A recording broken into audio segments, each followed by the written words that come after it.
Yo, my name is Stix and welcome back to another episode of Player Pass, a video series where I tell you whether or not you should play or pass on a brand new released gacha game. Today we're taking a look at Neo Artifacts. I spent the last 3 hours roughly streaming this game, and I mean, like, if I were to base my thoughts off of the publicly available information prior to actually playing this, and then also looking at the Google Play Store rating prior to playing this, I mean, it was 1.8 stars earlier when I screen capped this, hilariously. But also the significant changes made between global, like the reduction of the SSR drop rate from 2.5 down to 1.6 to 1.8, the introduction of a 50-50 system, and so much more. Absolutely terrible alterations to the game. I would have probably never played it. I would have thought to myself, you know what?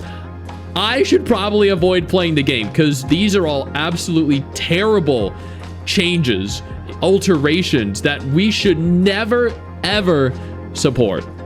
And then I got into the game, and to my surprise, it was just as bad as they were saying, actually even worse. Before we jump in though, I'm going to have a full review of this game over on my other channel that's dedicated exclusively to reviews. Go ahead and subscribe to that channel if you're interested. This is going to kind of be a surface level, my genuine, like, honest thought style video rather than a full dedicated review. Now, aesthetically, I think the graphical style, the characters themselves are beautiful. Like, this is the new limited character, and like, just the live 2D animations are beautiful. I actually managed to obtain her my first pull, which was wild. That's the only pull I've been able to do in 3 hours, 3.5, 4 hours. But, you know, I digress. The live 2D animations are incredible. The art is incredible for the characters. I mean, here are some of them as an example. She looks absolutely incredible. She looks beautiful. Then we have even characters like this that are actually, like, much more degenerate, I think, overall, than you have good old Torpedo Titty here. She's great. They're the 4-star characters and the 5-star or the SR characters and the SSR characters all look really good. There are plenty of male characters. I mean, this is by far the hottest character in the game. I mean, you can't look at that and not be aroused, right? So the characters actually look very, very good in this game. There is a bond system. Admittedly, I have not unlocked a bond system yet. I spent over 3 hours clearing pretty much all of chapter 1 and doing everything that I could, but I had not cleared chapter 2 yet. I hit a point where I was like, I just can't play this game any longer. I hit level 30 with multiple of my characters. You can level up the characters utilizing these little, like, books that you can farm via the material stages. You can upgrade proficiency of a different character, or each respective character. After upgrading the proficiency, you then effectively break through their level cap, I believe. So over here you can see they can level all the way up to 90. You can choose which of the proficiency options you want to level. These also cost different materials that you can farm. They provide things as small or as large rather as 10% increases to various different stats. They also provide passive benefits to abilities. Then you have the advancement system, which is actually probably one of the cooler aspects of the game. You put one of the advancement points that you earn into each respective tree, and then you unlock, I don't know if you can see that because my face cam is here right now, but you essentially unlock one of multiple different options here, like physical defense, HP, starting energy, elemental defense, which allows for you to further increase the power of your characters. I think that's actually really good. I think that's a level of, or a style of progression that isn't typically found in gacha games. And I know you'll hear the characters speaking every time I go back and forth. It is so irritating listening to them not shut up ever. Then you can ascend your character utilizing dupes, and these are pretty significant boosts as well. There's a brilliance system, but I think the brilliance system is actually tied to hitting level 90. Yeah, brilliance perception. So I'm definitely not going to unlock that ever. Your character has their own respective weapon style that they can equip. You can enhance the weapons as well, and that's it for the characters. Please shut the hell up though, god damn. The resource farming system, she's still going. She's still going. Oh my god. So the resource system allows for you to farm various different materials, coin, XP items, weapon items, and then the upgrade material that you need for each respective class. You can sweep Thankfully, there's the option for that. They don't limit your ability to mass clear stages. Thank God. I don't think I'd be able to deal with it if they could. Then there is the gacha, which we'll touch on now. Yo, I don't mean to interrupt the video, but I need to take a moment here to thank all my incredible patrons over on Patreon whose support continues to allow for me to do regular videos like this every single day on this channel. Thank y'all so much, including our YouTube channel members.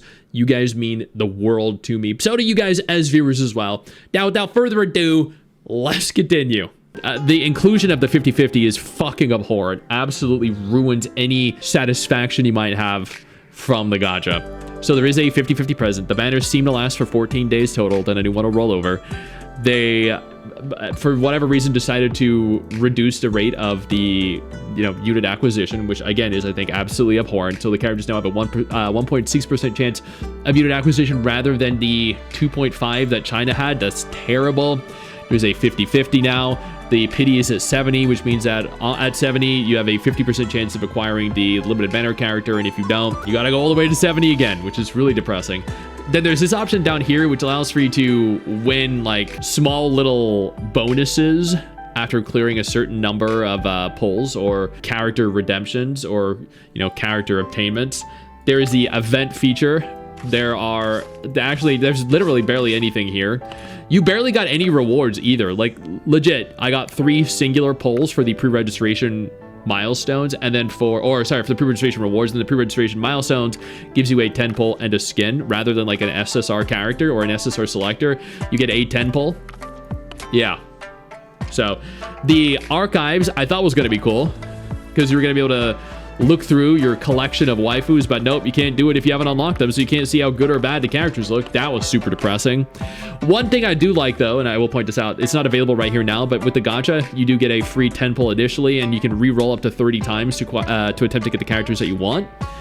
But you're limited to 1 SSR character, from what I've been told or what I've read, per pull, which means that unfortunately you're kind of screwed if you ever want to get more than one. There's the scouting feature, which is a typo. It's supposed to be scouting.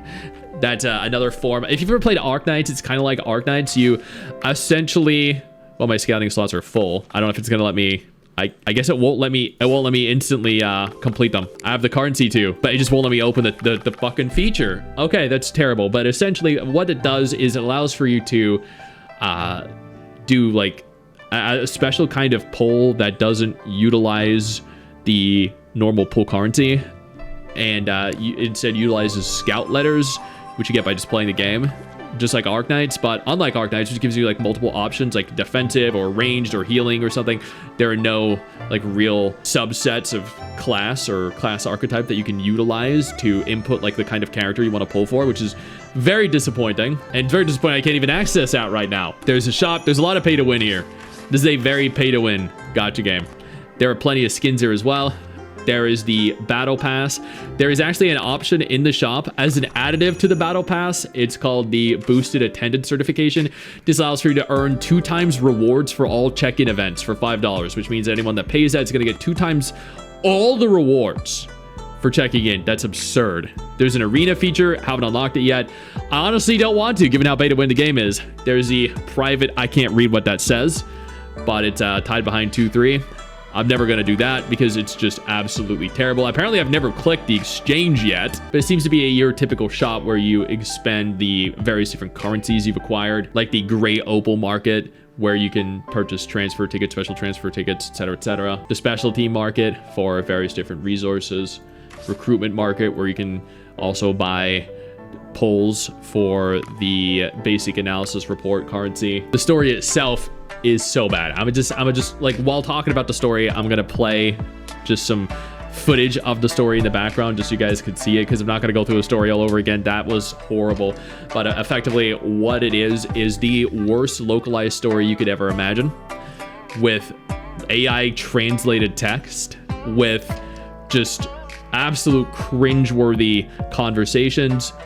It is just genuinely, I could not bear to play it. No, stop talking. I couldn't bear to play it. I just hated it. I hated it uncontrollably. It was so unbelievably bad. I'm a big fan of story in my gacha games, but that wasn't it. And then there is the where you do the majority of the game. It's essentially just You have 4 different chapters. Each has their own respective set of missions and levels, effectively. You choose the building you want to go into. You click the story. I'm not going to do this one because that one's going to be tied to a singular character. So we're going to go back here to the previous map and we'll go to the final stage I did, which is effectively 115. Now, immediately upon getting into this game, oh, I guess you're going to see the story here. Nope, just kidding. I'm going to skip the story. I don't want you to have to sit through that. When starting the game immediately, they tell you to enable 3 times speed and they tell you to immediately hit the auto feature, but when playing boss battles like this, you can't actually utilize your auto, so you do have to do it manually. But I think this does give you a bit of a better example of what the combat's like.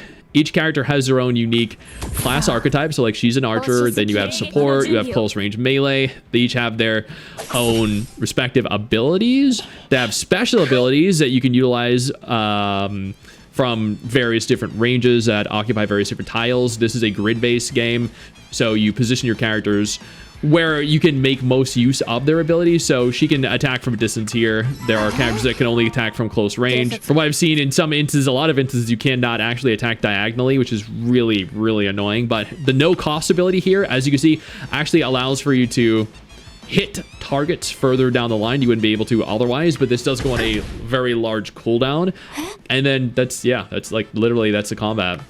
You just kind of fight boss monsters. It's turn-based, which means that in this instance, like, there are certain characters that are going to go after boss monsters, and that's it. You just kind of circle around the grid, kill the monsters, kill the boss. That's it. It's really that simple. And that's the entire game. Like, other than Arena, which again I do not have access to because I don't care enough to continue playing the game. And this, the private, yeah, I have no idea what that is. I genuinely don't. Other than that, there's like this framed sky, which is kind of just like, I guess their launch event. Other than that, there's literally nothing there. This is a bare bones game with very little going for it. A beautiful graphical style, admittedly, very pretty aesthetic, very pretty art style, but man, this just left me so empty playing it. And there's no voice acting for the story, not at all. So you have to read through all of it. I would not recommend anyone play this game. Not with the changes they made to global, because evidently they don't care about global. Not with the boring story or the lack of voice acting or anything. This is not a very high quality game. I understand why it was rated 1.8 stars not long ago. But if I were to tell you, if I were to give you an honest rating out of 10, I'd give this like a 3 out of 10. It's genuinely that bad. I know you think that you just hit the end of the video, and technically, yeah, you have. And I know your first reaction is to close out of it at this juncture, but don't. No, instead, I urge you to take a moment here and click one of the videos on screen that are coming up in just a moment so you remain up to date with everything going on in the gacha genre. Trust me, you're not going to regret doing so. Stay flaccid.